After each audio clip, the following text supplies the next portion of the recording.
வாழ்க வளத்துடன் அனைவருக்கும் அன்பான வணக்கங்கள். எல்லாம் வல்ல இறைவனின் திருவடிகளை என்னுடைய மனம் மொழி மெய்களால் போற்றி பணிகின்றேன். நம்முடைய வாழையடி வாழை யூடியூப் சேனலில் வைகறை வைரங்கள் என்ற தலைப்பின் கீழ் நற்செய்திகளை வழங்கி வருகின்றேன். அந்த வரிசையில் இன்று நாம் காணவிருக்கும் நற்செய்தியின் தலைப்பு பிரெயின் ஈட்டிங் அமீபா, தமிழில் மூளை தின்னும் அமீபா.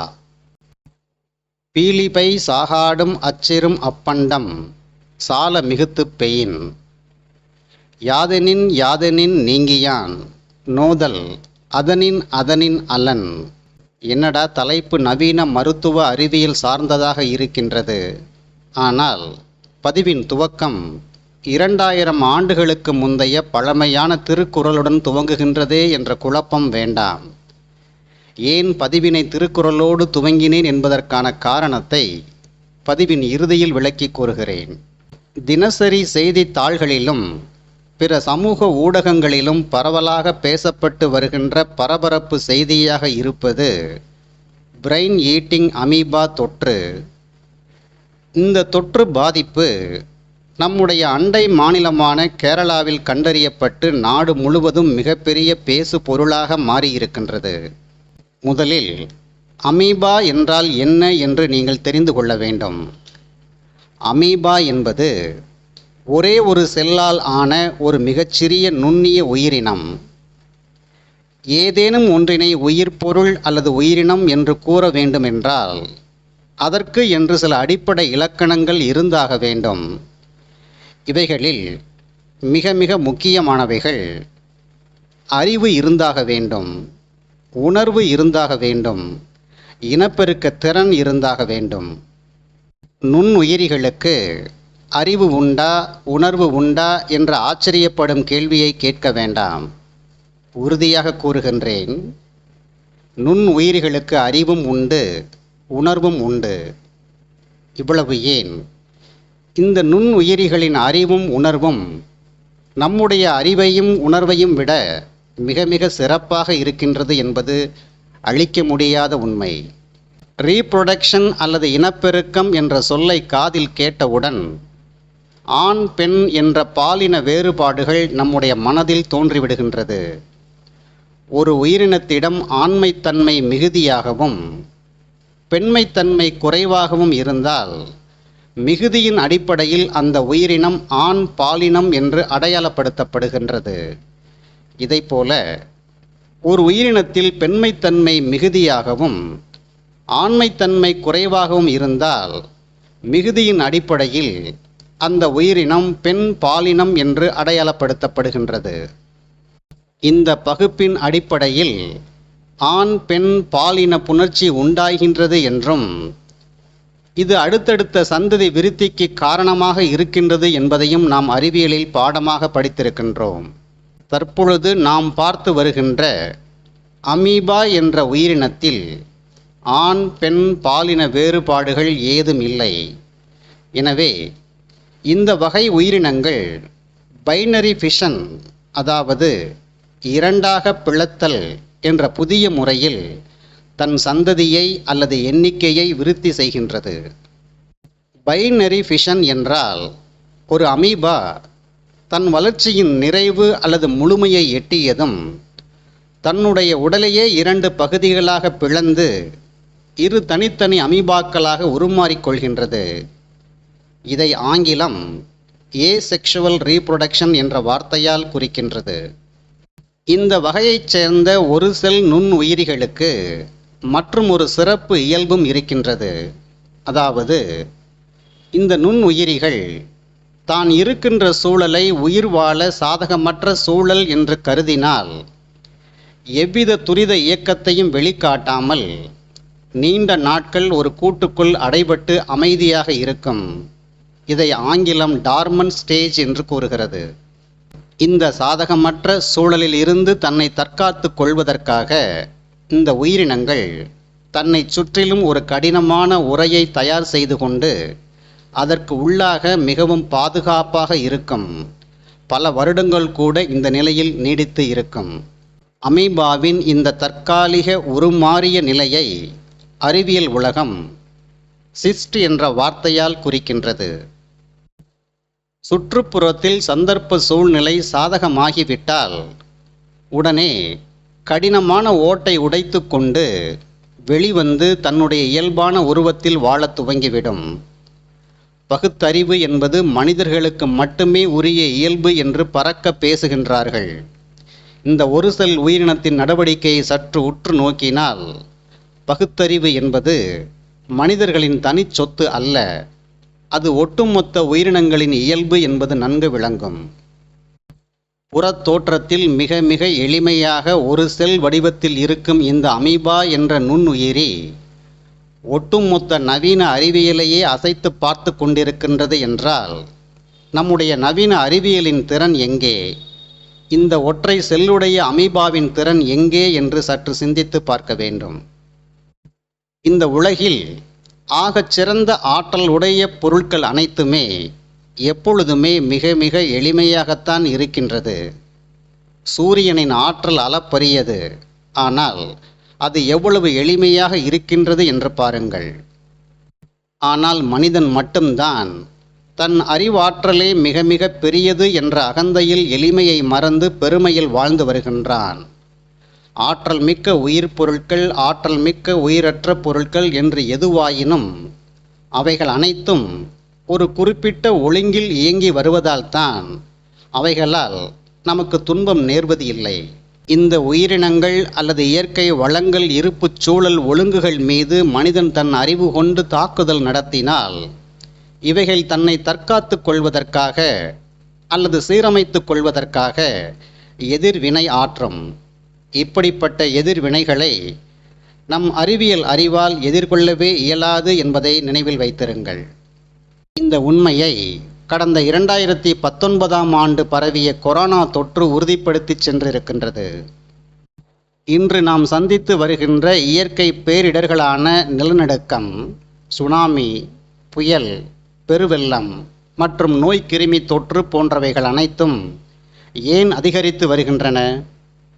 நாம் இயற்கை வளங்கள் மீதும் அதன் ஒழுங்குகள் மீதும் தாக்குதல் நடத்துவதால் வரும் எதிர் விளைவுகள் நம்மை பாதிக்கின்றன. இந்த அமீபா மட்டுமல்ல, பிற எண்ணற்ற நுண்ணுயிரிகள் நீங்கள் கனவில் கூட கற்பனை செய்து பார்க்க இயலாத அபார திறன், அபார ஆற்றல் உடையவைகள். உலகம் தோன்றிய காலம் தொட்டே இவைகள் அனைத்தும் இங்கே வாழ்ந்து வருகின்றன. இவைகள் இயற்கையோடு இயைந்த ஓர் ஒழுங்கில் இயங்கி வருகின்றன.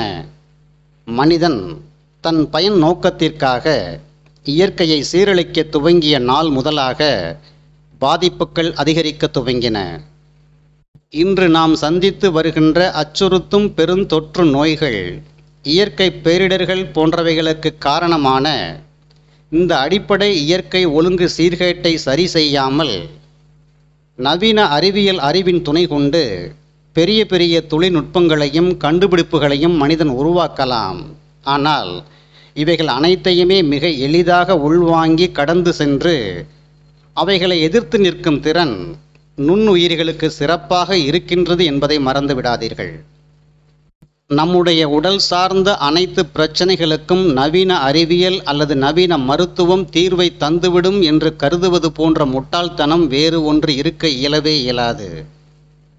அறிவியல் கண்டுபிடிப்புகள் மற்றும் தொழில்நுட்ப வளர்ச்சி போன்றவைகள் ஒரு எல்லை வரை இருந்தால் மனித சமூகத்திற்கு சிக்கல் ஏதுமில்லை.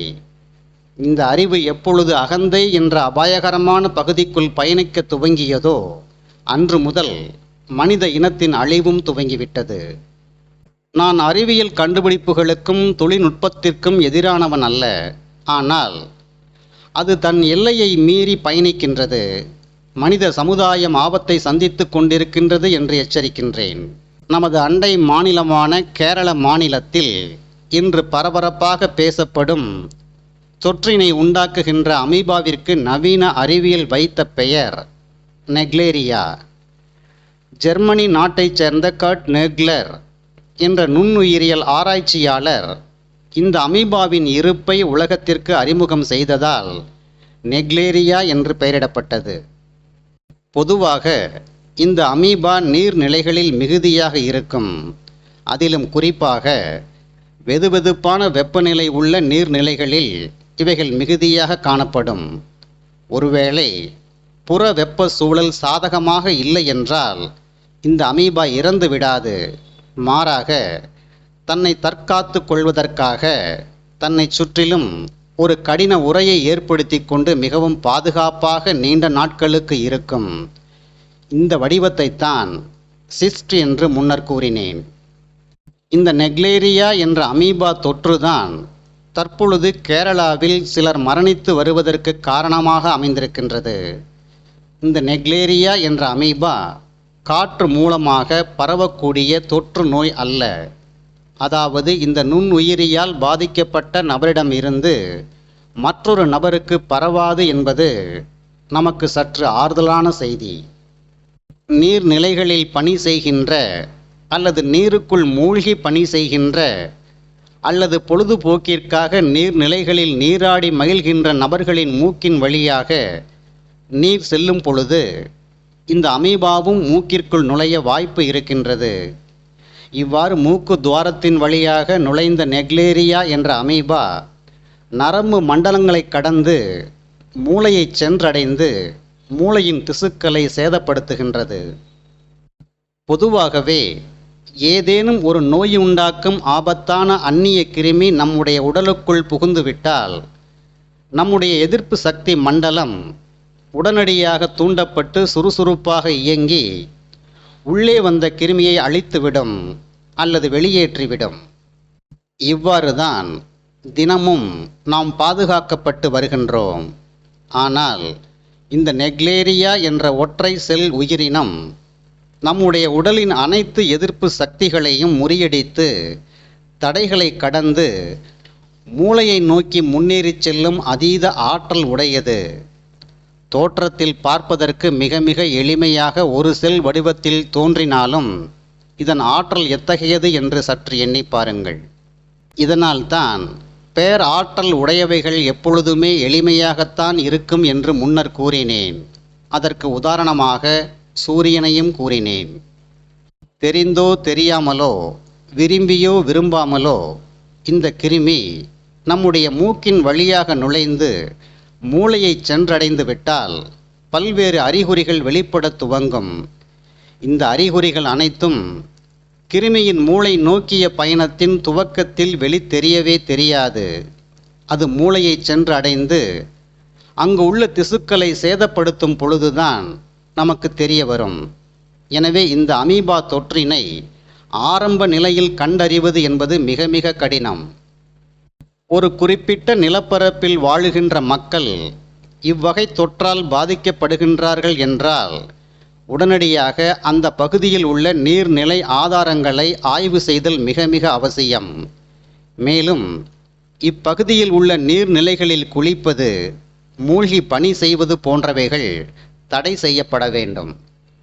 பல்லாயிரக்கணக்கானவர்கள் ஒன்று கூடி புனித நீராடுகின்ற சமயம் சார்ந்த விழாக்களின் போது மனித கழிவுகளால் நீர்நிலைகள் மாசுபடுகின்றன.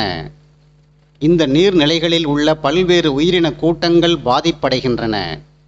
இவ்வாறு நீர்நிலைகளில் கூட்டம் கூட்டமாக நீராடுவது தவிர்க்கப்பட வேண்டும் என்று புரிந்து கொள்ளுங்கள். பாவ புண்ணிய கருத்துக்களை முன்வைத்து செய்யப்படும் இவ்வாறான சடங்கு சம்பிரதாயங்களில் இருந்து மக்கள் முற்றாக வெளியேற வேண்டும். சமய நம்பிக்கைகளையும் சடங்கு சம்பிரதாயங்களையும் பரிகாசம் அல்லது இழிவு செய்யும் நோக்கில் நான் இதனை கூறவில்லை. நாம் செய்த அறமீறல்களின் விளைவாக, ஒழுங்கு மீறல்களின் விளைவாக உண்டாகும் துன்பங்களை புனித நீர்நிலைகளில் நீராடி போக்கிவிடலாம் என்று கருதுவது தவறு என்று கூறுகிறேன். அறமீறல்கள் வழியாக பாவங்கள் பல செய்த அனைவருமே புனித நீராடி முக்தியை பெற்றுவிடலாம் என்று கருதுவதும், வாழ்க்கையில் சந்திக்கின்ற பிரச்சனைகளில் இருந்து விடுபட்டு விடலாம் என்று கருதுவதும் உண்மைக்கு புறம்பான செய்தி. நீர்நிலைகள், ஆறுகள், நதிகள் போன்றவைகளை நம்முடைய முன்னோர்கள் புனிதமாக கருதியதற்கு முக்கிய காரணம் நாம் அவைகளை போற்றி பாதுகாக்க வேண்டும் என்பதுதான். இந்த உண்மையை புரிந்து கொள்ளாமல் பயன் நோக்கங்களுக்காக இயற்கையை மாசுபடுத்தினால் பாவங்கள் கூடுமே ஒழிய ஒருபொழுதும் குறையாது என்று புரிந்து கொள்ளுங்கள். காசிக்குச் சென்று கங்கையில் மூழ்கி இறந்தால் முக்தி கிடைத்துவிடும் என்பது உண்மையானால், இந்த உலகில் வாழும் நாம் அனைவருமே ஒரே நேரத்தில் ஒட்டுமொத்தமாக கங்கையில் மூழ்கி முக்தியை பெற்றுவிடலாமே. பிறகு எதற்கு ஆன்மீக பயிற்சிகள், பிரயத்தனங்கள் தேவைப்படுகின்றது என்று சற்று எண்ணி பாருங்கள். முக்தி எனப்படுவது இறந்த பிறகு பெறுவது அல்ல. வாழும் காலத்திலேயே வாழ்க்கையை இயல்பாக அறவழியில் வாழ்ந்து நிறைவு அல்லது முழுமையை எட்டிய நிலையில் தானாக நம்மை வந்து அடைவது. முக்தி முயன்று பெறுவது அல்ல என்ற உண்மையை புரிந்து கொண்டால் மகிமைகளுக்கும் மூட நம்பிக்கை பழக்க வழக்கங்களுக்கும் மக்கள் அடிமையாக மாட்டார்கள். தலைப்பை விட்டு சற்று வெளியே கடந்து சென்றதற்கு மன்னித்து விடுங்கள். மீண்டும் தலைப்பை ஒட்டிய சிந்தனைக்குள் வந்துவிடுகின்றேன். பரமசிவன் கழுத்தில் இருக்கும் பாம்பு கேட்டது, கருடா சௌக்கியமா என்ற கண்ணதாசனின் பாடல் வரிகள் நாம் அனைவரும் அறிந்த வரிகள்தான். இந்த பாடல் வரிகள் என்ன உண்மையை நமக்கு உணர்த்துகின்றது? பாம்பு என்ற உயிரினம் தரையில் ஊர்ந்து செல்கையில் கருடனை கண்டு அஞ்சி பதுங்குகின்றது. அதே பாம்பு சிவபெருமானின் கழுத்தில் ஏறி கடவுளின் அணிகலனாக மாறியதும் கூடுதல் வலிமையுடன் இருப்பதாக கருதி கொண்டு தன்னுடைய பரம எதிரியான கருடனையே பார்த்து, என்ன சௌக்கியமா என்று கேலி செய்கின்றது. சந்தர்ப்ப சூழ்நிலை ஒருவனுக்கு வலிமையையும் கொடுக்கலாம், அகங்காரத்தையும் கொடுக்கலாம் என்பதுதான் இந்த வரிகள் உணர்த்துகின்ற ஆழமான உண்மை. இதைப்போல நெக்லேரியா என்ற அமீபா தன் இயல்பான இருப்பிடமான நீர்நிலைகளில் இருக்கின்ற வரையில் மிக மிக எளிமையாக வலிமையற்றது போன்று இருக்கும். ஆனால் இந்த அமீபா தன்னுடைய இருப்பிடத்தை மாற்றி மனிதனின் மூக்கினில் நுழைந்து மூளையை சென்று அடைந்து விட்டால் வலிமை மிகுந்த உயிரினமாக மாறிவிடுகின்றது. இவ்வாறாக ஒரு நுண்ணுயிரி சூழலுக்கு ஏற்ப வலிமை மிகுந்ததாக மாறி மனிதனுக்கு நோய் உண்டாக்கினால் அந்த வகை கிருமிகளை ஆப்பர்ச்சுனிஸ்டிக் பேத்தஜன் என்று அறிவியல் கூறுகிறது. வேலியில் போன ஓணானை எடுத்து வேட்டியில் விட்ட கதை போல என்ற ஒரு வழக்கு மொழி நம்மிடையே பரவலாக இருக்கின்றது. அதாவது பிரச்சனைகளை அதன் போக்கில் செல்ல அனுமதிக்காமல் நாமே வழியச் சென்று அவைகளை பற்றி கொள்வதை தவறு என்று கூறுவதற்காக இந்த வழக்கு மொழி நம் புழக்கத்தில் இருக்கின்றது. இதைப்போல இயற்கையில் எண்ணற்ற நுண்ணுயிரிகள் தங்களின் இயல்பான வாழ்விடத்தில் பாதுகாப்பாக வாழ்ந்து வருகின்றன. இந்த இயற்கை கட்டமைப்பு ஒழுங்குக்கு பாதிப்பு அல்லது சீர்கேடு ஏற்படாமல் இருக்கின்ற வரையில் நாமும் நுண்ணுயிரிகளும் நண்பர்களும் அல்ல, எதிரிகளும் அல்ல. எப்பொழுது மனிதர்களால் இயற்கை வளங்கள் சுரண்டப்பட்டு சுற்றுப்புறச் சூழல் பாதிப்புக்கு உள்ளானதோ அன்று முதலாக இந்த நுண்ணுயிரிகளை நாம் எதிரிகளாக்கிவிட்டோம். நுண்ணுயிரிகளுக்கு மனித இனத்தை அழிக்க வேண்டும் என்ற நோக்கமெல்லாம் துளியும் கிடையாது. அது தன் இருப்பை தக்க வைத்து கொள்வதற்காக சில சீரமைப்பு நடவடிக்கைகளை மேற்கொள்கின்றது. இதனை நாம் துன்பம் தரும் தொற்று நோய் பரவல் என்று கூறி வருகின்றோம். எனவே தற்போது நிகழ்ந்து வருகின்ற நோய் கிருமி தொற்று மற்றும் அகால மரணங்களுக்கான நிரந்தர தீர்வு இயற்கையை சமநிலையில் பேணுதல் மட்டும்தான். இந்த அமீபாவால் பாதிக்கப்பட்ட நபர்களுக்கு உரிய சிகிச்சை அளித்து காப்பாற்றப்பட வேண்டும் என்பது நம் அனைவரின் விருப்பம். இதில் எனக்கு எந்த மாற்று கருத்தும் இல்லை. ஆனால் இது ஏன் நிகழ்கின்றது? இனி வரும் காலங்களில் இதுபோன்று பெருந்தொற்றுக்கள் நிகழாமல் இருக்க என்ன செய்ய வேண்டும், என்ன செய்யக்கூடாது என்ற அகந்தை இல்லாத பகுத்தறிவு பார்வை நமக்கு வேண்டும். மனிதர்கள் தங்களுடைய பயன் நோக்கங்களை சற்று தனித்து கொண்டு இயற்கையோடு இயைந்த இயல்பு வாழ்க்கை வாழ வேண்டும். இந்த பேரண்டத்தில் பிற உயிரினங்களைப் போல மனிதர்களும் ஒரு உயிரின கூட்டம். எனவே மனிதர்களுக்கு என்று எந்த சிறப்பு ஆற்றலும் இல்லை. ஒவ்வொரு உயிரினத்திற்கும் தனித்தனி சிறப்பு இயல்புகள் இருக்கின்றன. ஒவ்வொரு உயிரினமும் தன் உண்மை இயல்பில் வாழுகின்ற வரையில் எந்த சிக்கலும் எவருக்குமே இல்லை. நாம் நம்முடைய இயல்புகளை உதாசீனப்படுத்திவிட்டு சுயநலத்துடன் பயன் நோக்கத்துடன் வாழத் துவங்கியதுதான் அனைத்து சிக்கல்களுக்கான ஆணிவேர் என்று புரிந்து கொள்ள வேண்டும். நோய் கண்டுபிடிப்பு முறைகள், நவீன மருத்துவ நடைமுறைகள் போன்றவைகள் தேவையற்றது என்பது அல்ல பதிவின் கருத்து. ஏன் இவைகள் அனைத்தும் அத்தியாவசிய நிரந்தர தேவையாக மாறிப்போனது என்பதுதான் இங்கு எழுப்பப்பட வேண்டிய மிக முக்கியமான கேள்வி. எனவே இந்த பதிவின் வாயிலாக நான் முன்வைக்க விரும்புகின்ற செய்தி, பகுத்துண்டு பல்லுயிர் ஓம்புதல் நூலோர் தொகுத்தவற்றுள் எல்லாம் தலை என்ற குறள் கூறுகின்ற செய்திதான். இன்றைய பதிவின் துவக்கத்தில் 2 திருக்குறள்களை கூறியிருந்தேன். ஏன் அவைகளை கூறினேன் என்பதற்கான காரணத்தை தற்போது விளக்குகிறேன். முதல் குறள், பீலிபை சாகாடும் அச்சிறும் அப்பண்டன் சால மிகுத்துப் பெயின்.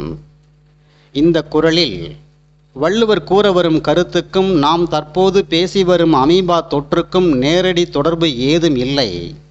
ஆனால் இந்த குறளில் பொதிந்து உள்ள உட்கருத்துக்கள் இன்றைய நிகழ்வுகளுக்கு மிகவும் பொருத்தமாய் இருக்கின்றது என்ற காரணத்தினால் பதிவின் துவக்கத்தில் கூறினேன்.